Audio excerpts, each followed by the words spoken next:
निसर्गनिर्मित आणि मानवनिर्मित संरक्षक कवच असलेल्या या किल्ल्याने मराठा आरमाराचं वैभव जवळून अनुभवलं.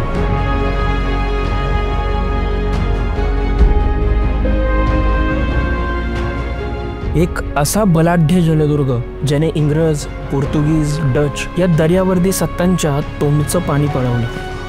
नमस्कार मित्रांनो, मी विशाल देवरे. कोकण कोस्टल राईडच्या एपिसोड 17 मध्ये आपण विजयदुर्गची यशोगाथा सांगणाऱ्या स्मृतींना उजाळा देणार आहे. मराठ्यांचा आरमारी ठाणे असलेल्या या किल्ल्याला प्रदक्षिणा घालून गडावरील आश्चर्यकारक गोष्टींची माहिती घेणार आहे. अशाच प्रवास वर्णनांसाठी सबस्क्राईब करा, व्हिडिओ लाईक करून प्रोत्साहन द्या, बेल आयकॉन प्रेस करून अपडेटेड राहा. कमेंटमध्ये मी तुमच्या प्रतिक्रियांची वाट बघतोय. कोकण आनंद यात्रेचा आज 6वा दिवस. सकाळच्या कोवळ्या उन्हात विजयदुर्ग पाहून मालवणकडे निघायचं होतं. सिंधुदुर्ग जिल्ह्यात तालुका देवगडमध्ये वाघोटणे नदीच्या पश्चिम किनाऱ्यावर विजयदुर्ग हे अतिशय सुरक्षित बंदर. गिरिये गाव जवळ असल्याने किल्ल्याला घेरिया असे नाव पडलं.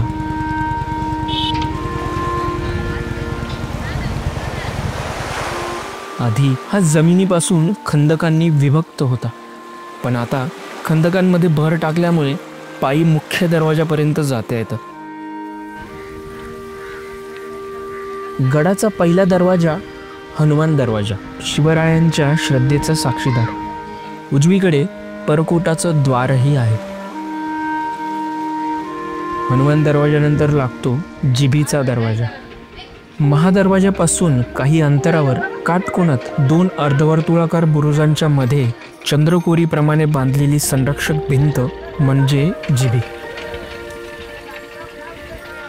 विजयदुर्गची तिहेरी तटबंदी गडाला अभेद्य करते.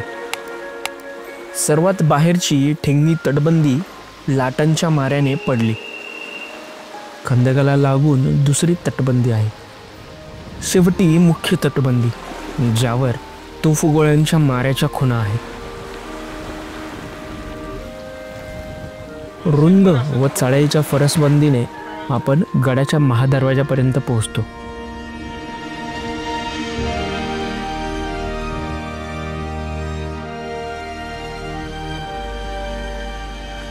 तिहेरी तटबंदी, जिभीचा मुख्य दरवाजा आणि हा लपलेला गोमुखी यशवंत महादरवाजा, या सर्वांमुळे गड भेदणं म्हणजे चक्रव्यूह भेदण्यासारखं होतं.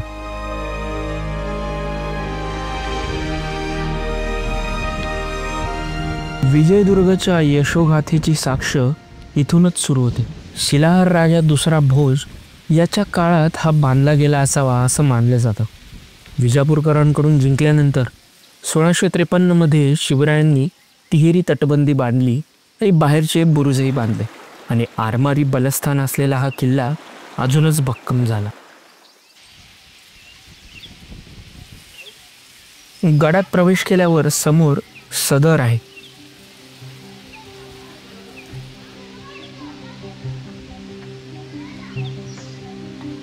कधी काळी जिथे सरदारांचा दरबार भरायचा, चर्चा व्हायच्या आणि निर्णय घेतले जायचे.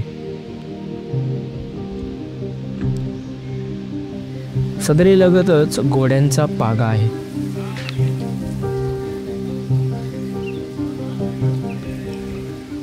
द्वारालगत दारुगोळ्याचं कोठार आहे. तटबंदीला लागून दारुगोळ्याचं कोठार कसं हा प्रश्न पडतो, कारण मारा सर्वप्रथम तटबंदीवरच होतो, म्हणून या जागेचं नाव आणि वापराबाबत दुमत आहे. पोलीस चौकीसमोर 250 वर्षापूर्वी झालेल्या लढाईत वापरलेले तोफगोळे आजही ओळीत ठेवलेले आहेत. हे तोफगोळे काळाच्या स्मृती जागवतात. पायऱ्यांनी वर जाणाऱ्या वाटेवर खलबतखाना लागतो.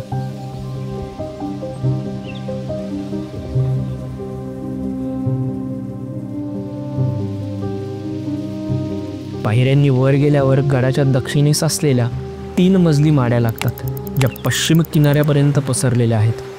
शेजारी तुळशी वृंदावन, चौकोनी विहीर आणि चुन्याचा घाणा आहे. सदरे मागील पठारावर मी चालायला घेतलं. या दिवसात रान माजलेलं. इथं काही जनावरं चरताना दिसत होती.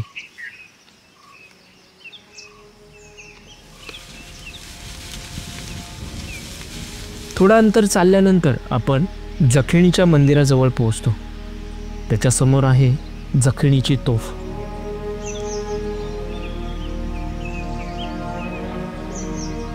समोर मोठी दगडी जिन्याची इमारत. तळघर असलेली ही इमारत आता शासकीय विश्रामगृह म्हणून वापरली जाते. तिच्याजवळ एक मोठा चिरेबंदी पाण्याचा हौद आहे. तिथं एक जागा आहे ज्याला साहेबांचे ओटे म्हणतात. 1868 मध्ये लॉकियर या शास्त्रज्ञाने खग्रास सूर्यग्रहणाच्या वेळी स्पेक्ट्रोस्कोपच्या मदतीने इथूनच हेलियमचा शोध लावला. ढालकाठीच्या बुरुजाजवळून खाली उतरलो. पुन्हा तटबंदीवर चालायला लागलो.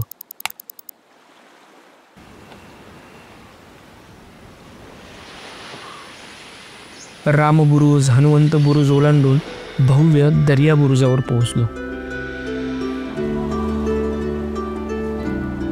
दर्या बुरुज गडाचा सर्वात सामर्थ्यशाली पहारेकरी.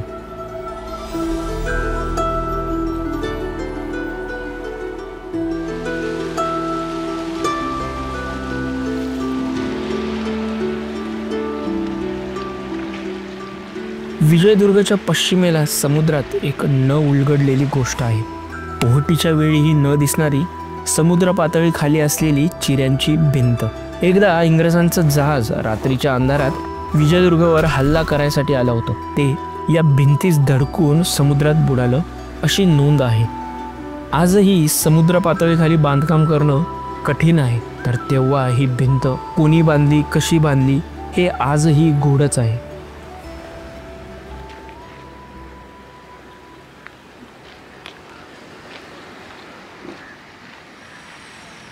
खाली गोड्या पाण्याची विहीर आहे.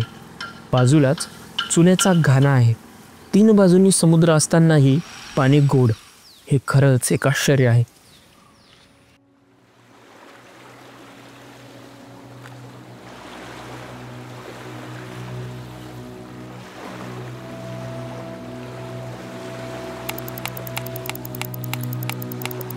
तिहेरी तटबंदी असलेल्या किल्ल्याला एकूण 27 बुरुज आहे.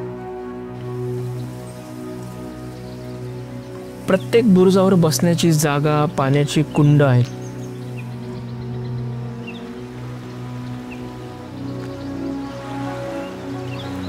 बुरुजांमध्ये जंग्याही आहेत.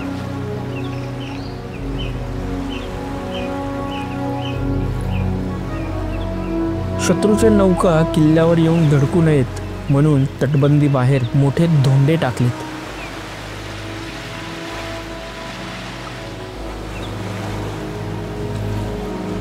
(1698) मध्ये कान्होजी आंग्रेंनी विजयदुर्गला आपलं ठाणं केलं. युरोपीय व्यापाऱ्यांना त्यांच्या आरमारी खलाशांची भीती वाटू लागली. इंग्रजांनी 1718 व पोर्तुगीजांच्या मदतीने पुढे 1720 मध्येही हल्ले केले, पण दोन्ही वेळा कान्होजींनी ते परतून लावले. पुढे 1724, 1735चे डच हल्लेही इथल्या किल्लेदारांनी परतून लावले. पण 1756 मध्ये पेशवे आणि इंग्रजांच्या संयुक्त फौजेने विजयदुर्ग जिंकला. बुरुज दर बुरुज करत मी पुढे चालत होतो. पुढे गोविंद बुरुजावर पोहोचलो. त्याखाली एक भुयारी मार्ग आहे.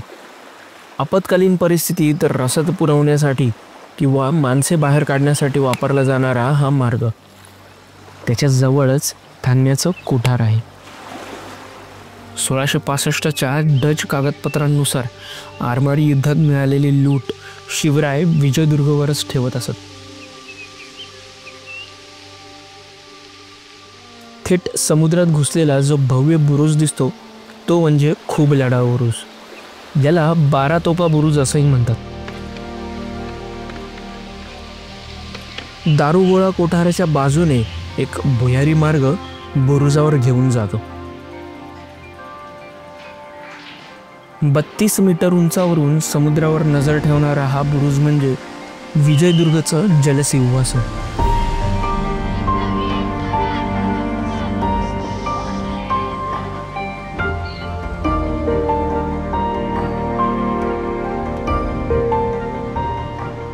आज गडावर मोठ्या प्रमाणात संवर्धन सुरू आहे. येत्या पिढ्यांना मराठी आरमाराची यशोगाथा सांगण्यासाठी गड सज्ज होत आहे. हा किल्ला बळकट आहे, फिरण्यासाठी प्रशस्त आहे. त्याचं गतवैभव अजूनही तटबंदी आणि बुरुजांवर स्पष्ट दिसतं. कोकण पर्यटनाच्या मुख्य प्रवाहात सिंधुदुर्ग आणि जंजिरा आहेतच, पण विजयदुर्गही तितकाच पात्र आहे. कोकण कोस्टल राईडच्या पुढील भागात 30 किलोमीटर प्रवास करून देवगडचा सुंदर किनारा गाठला आणि टेकडीवर असलेल्या देवगड किल्ल्यावर वेळ घालवला. अधिक जाणून घेण्यासाठी स्टे ट्यून्ड. मी विशाल देवरे. भेटूया लवकरच.